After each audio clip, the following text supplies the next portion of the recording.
Hello, my YouTube friends and family. I hope this video finds you well today. It is Mrs. Paula Dishwashing Diaries, but obviously not live today. I have had a light case of pneumonia, or as the kids in my elementary school used to say, pneumonia, this week. And I am so much better. Thank you to every single one of you who sent me prayers and nice thoughts and kind words when I made my post about not feeling well. I appreciate every single one. I am so much better. Went to the doctor, got some good medications, and I'm so much better. Not live worthy yet. Live worthy? I think I might have coined a new phrase. I'm not live worthy yet, but I am video worthy. So I thought, well, we'll just do a dishwashing diaries. Just not live. So, how is everyone today? Today for me is Friday. I don't have any big plans this weekend except to continue hydrating and make sure that I am completely well from the pneumonia before I make any big plans. And I definitely used way too much of this Dawn soap because I got major bubbles here, y'all, major bubbles. But you know what? You know what I say? It's better too many bubbles than not enough bubbles. Or I guess I should say suds, right? When I'm doing dishes, I should say suds. So if you see this video on a Friday or a Saturday or whenever, drop me a comment and let me know what your plans are. I'm going to slide right over here and rinse. If I disappear from view, it's because I've gone right over to the right to set these dishes on the drainer, but I'll be back. So in addition to your plans for the weekend or for the day, whenever you see this video, and thank you for watching, by the way. Excuse me. What's been on your mind this week? We've had some scary things happen in our country, our nation. And I'm not going to mention those specifically, but I'm sure you probably know what I'm referring to. Things that are upsetting. And those have been on my mind. But hope has also been on my mind. Hope for a better future for our nation, for the kids,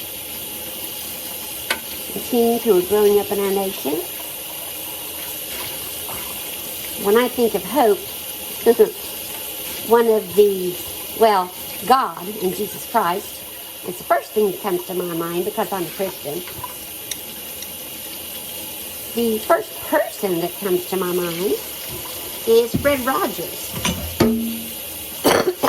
Sorry about that cough. That pneumonia cough. See why I'm not quite live worthy yet? Everybody watching this video, I would guess, knows exactly who Fred Rogers was. Mr. Rogers' Neighborhood. I didn't watch him when I was a child because we didn't get that channel. We only got one channel. Unless I hollered out the window and said to the right, to the left, while Daddy turned the antenna. But I became aware of him as an adult. And I became aware of him as an adult. Actually, I was an older adult. You're probably going to think, where were you? Well, I became a counselor when I became a counselor. I was feeling kind of hopeless about a certain situation. And I messaged a friend who was also a counselor. And I said to her, you know what? I can't afford to feel hopeless. I'm an elementary counselor. And an elementary counselor has to be filled with hope. And she understood because she spent her fair share amount of time in elementary. And she said, remember Mr. Rogers? When bad things happen in our nation, in your neighborhood, in your life, look for the helpers. And I did. I looked for the helpers, and there were many in this particular situation. So ever since then, when something bad or sad or hurtful happens, I look for the helpers. We had a flood in my county in September of last year. On September the 27th, it will be 1 full year. Hurricane Helene hit, and the flood that happened in my county in northeast Tennessee was the offshoot of Hurricane Helene.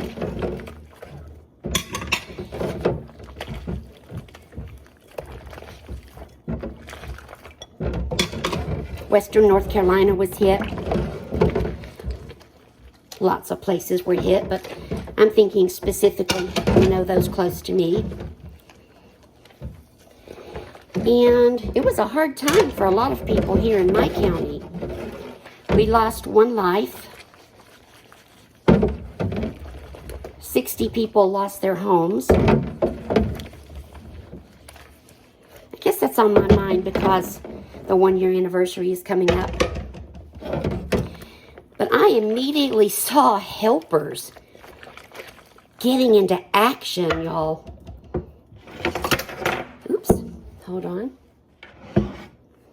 Every school in our county, of course we had to be closed because of severe flooding. Every school in our little county was turned into a resource center. And we had resources coming into this county by the truckloads and by the literal horse trailer loads, y'all. We had horse trailers pulling up to schools to unload supplies. And school staff went into action. We couldn't be teachers or counselors or administrators or nurses right then. But what we became was resource people. Unloading trucks. I didn't do much unloading because I'm a little puny for that. But unloading trucks, organizing supplies, handing out supplies, greeting people. I didn't have to look far for helpers because they were everywhere. Out of the blue, a truck pulled up, dragging a big old grill behind, and a bunch of really cute men and boys from a neighboring county jumped out, and they started cooking hamburgers and hot dogs at about 10 o'clock one morning. And they cooked hamburgers and hot dogs till probably 2 o'clock that afternoon, and they gave them to the staff. I swear, I was so hungry that day, and that was the best hamburger I ever tasted. They were for the staff who were there working. They were for the people who came for resources. They were for anybody who showed up needing something or working and was hungry. And they never told us their names as far as I know. I called them the hot guys because they were. They didn't want any credit. They didn't want anybody putting their names out there on Facebook or anywhere else saying thank you. All they wanted to do was serve others and be a helper. How amazing is that? How amazing is that, friends? To gather a bunch of people together, a bunch of men and teenage boys, to gather them together. Probably drove about, I'd say it was about an hour to show up at my school in my town that was hurting and cook. Y'all, I get teary-eyed when I think about it. And cook hamburgers and hot dogs for anybody that wanted one. There are lots of stories of helpers who showed up in those days. That's one of my favorites. That's one of my favorites, and probably the supplies showing up in horse trailers. Because we live in the country, we're a rural town, and pardon me, everybody's here. Everybody's familiar with cattle trailers and horse trailers. But we don't usually see them pulling up full of supplies for hurting people. But that was pretty cool.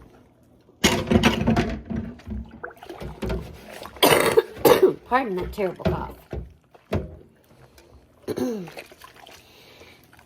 So, things that have happened this week in the news. I don't know where to tell you to look for helpers. Hold on, you're about to hear a big noise because I'm going to scoop all this silverware over into the sink. Let me get rid of my nice Pampered Chef measuring cup first. Okay, here comes the racket. Here comes the noise. Bringing the noise, bringing the funk. Isn't that some kind of a word? Some kind of a phrase? Go. And let me find this dish rag and wipe off this counter, because now that I can see the dirt and the crumbs, it's driving me crazy.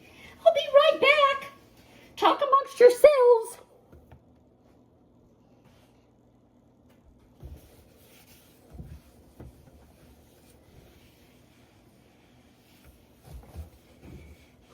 Oh, clear space on my counter.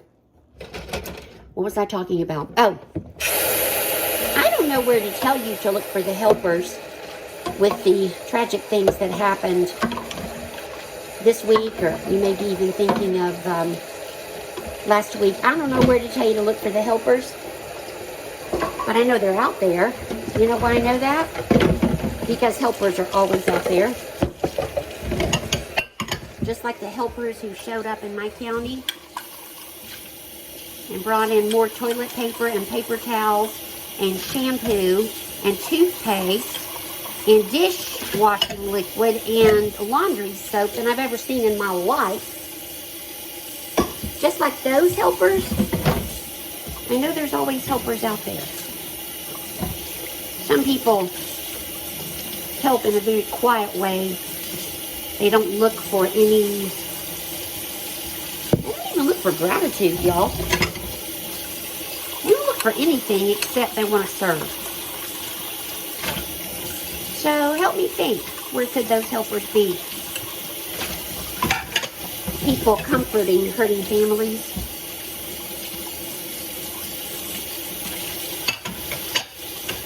People maybe even posting supportive Facebook posts.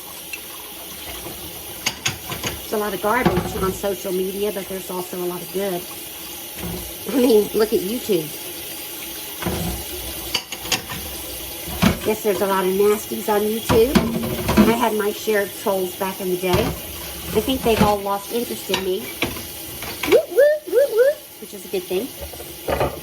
But far more awesome people than trolls and nasty people in my YouTube experience anyway.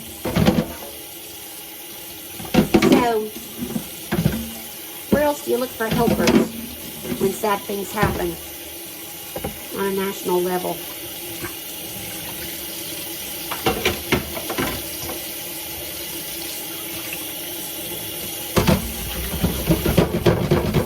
I would say that somewhere out there, there are a lot of people being comforted and supported by helpers. Just like I know we here were comforted and supported by helpers. Is anybody familiar with Hillbilly Kitchen? Hillbilly Kitchen is a very, very popular YouTube channel. I'm not even going to say how many subscribers this awesome lady has now. In the hundreds of thousands, I would guess. I realize my train of thought is everywhere. That's for a couple of reasons. One, because I'm 60. And two, because I had to take steroids for my lung issues this week, and they make me cray-cray. They help a lot, but they make me cray-cray. So, if you're thinking, are you trying to string together words in a thought, poor woman? Or are you just rambling? The answer to both those questions would be yes. I probably am rambling, but I'm also attempting to string coherent thoughts together. Anyway, if you are familiar with the Hillbilly Kitchen, yay for you. If you're not, please go look her up. Because that lady, I don't even know how much time she spent here in the county where I live. And I'm not even comfortable saying all the things she did because I would miss too much. I would rather, if you would like to, just go look up Hillbilly Kitchen and find her hurricane relief or maybe flooding relief videos. And you'll see all the good she did. She's a country lady with a country twang. I didn't get to meet her personally, but some of my friends did. I know she brought donations. I saw one of her videos where she was collecting soap. I know she helped people get homes. So go look her up. I think that's pretty cool. When someone uses their YouTube, I'm going to use the word fame because to me she's famous on YouTube. I mean, chick's got a whole bunch of followers. When someone uses their fame and notoriety to come and help others and to gather donations to bring to others, I mean, that's pretty cool. Pretty cool. So help me out here since I am 60 and I am just finishing up my steroid prescription for the pneumonia I had this week. Where do we find helpers? Where do you look if you want to look for the helpers? You know, it's easy to find people doing evil or being rotten. Because they tend to make a lot of noise. Have you noticed that the helpers are usually much more quiet? They're not calling attention to themselves. They're just helping. And I love that about helpers. So the evil people, the evil mongers, the evil doers, the hateful, rotten folk, you know, they're probably just going to be that way unless God works a miracle in their lives, or I don't know. I don't want to say anything else about them. I'm not going to give them any more airtime. They can be as loud as they want to be, but there's always going to be the quiet helper. Yes, we may have to look for them. Yes, we may think, dear God, what's going on in our nation, in our communities, in our world? Some of you may be thinking, Mrs. Paula, I don't even know what's going on in my home. With my kids, with my teenagers, with my adult children. I don't even know what's going on there. You know what? Look for the helpers, my friends.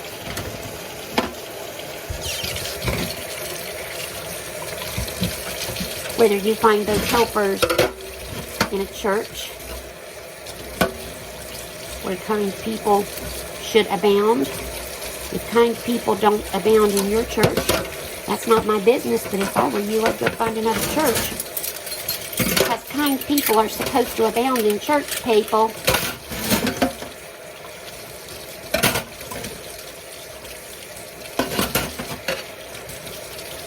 You know, I'm thinking, because I'm apparently doing a random stream of thought here. I'm thinking of a ministry, and I guess it's okay to mention this ministry. I hope I don't get sued. If I do, it was nice knowing you all. We had a woman here in this county who just wanted to help people. And she rented a storage building and started collecting dishes and furniture, and this is pre-flood, okay? Pre-flood, pre-hurricane. She rented a storage building and she started collecting stuff. Furniture, microwaves, whatever she could get that was gently used or new for when people like lost a home in a fire or whatever need they have. She started with a storage building, friends. And now that lady, whose name is Teresa, I won't say her last name, she has a whole building. And it's not a little building, friends. She has a ministry. And I'm going to use the word employs several people. I really don't think they're employed there. I think they volunteer their time. She has a whole building. The name of that ministry that she started out of a storage unit is called Helping Others.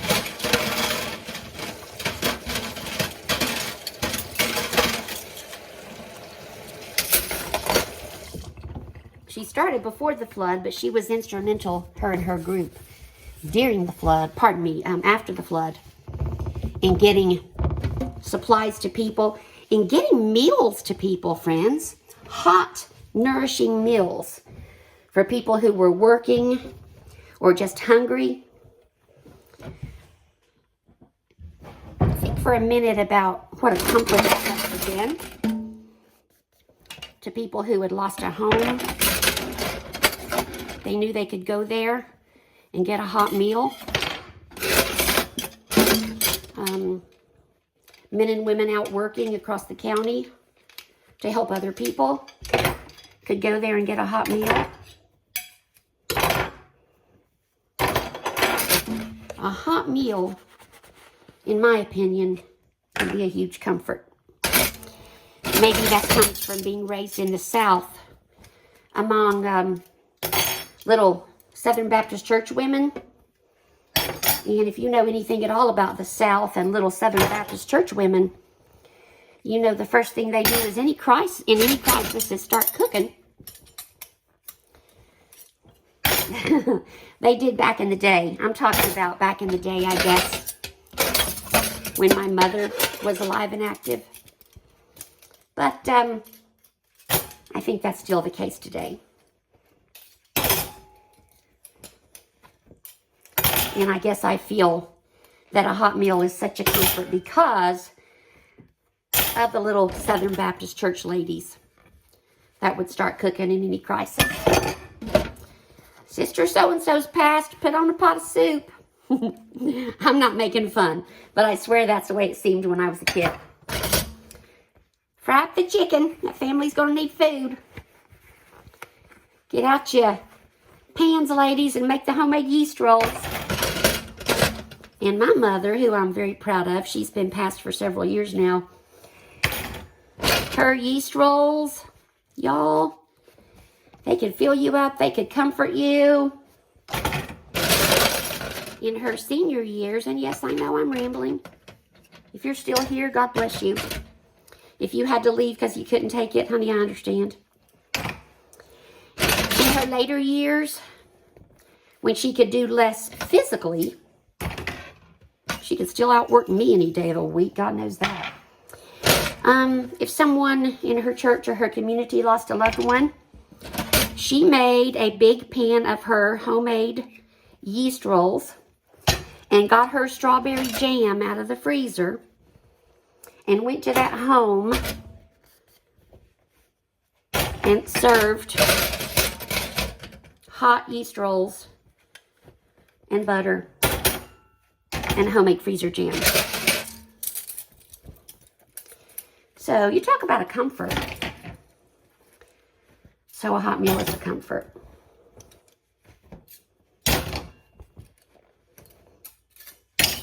What comforts you when you're sad or upset or grieving or feeling hopeless? Y'all, it can be bleak sometimes, but we have to keep looking for the helpers.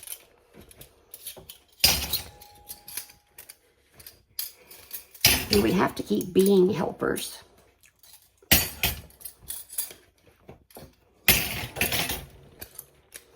Even if someone is confined at home because of a disability, because they can't get out, they can still pray. You may be thinking, Miss Paula, you have a channel called Mrs. Paula Does Bible Study. Why don't you go on over there and talk about praying? Because I don't want to. I want to talk about it right here, y'all. Okay? I think we can all do something. What do y'all think? So, friends, look for the helpers. Have a great day. And I love you all. I may have a new person here, and you may be thinking, you don't love me because you don't even know me. I really think I do. I really think I do.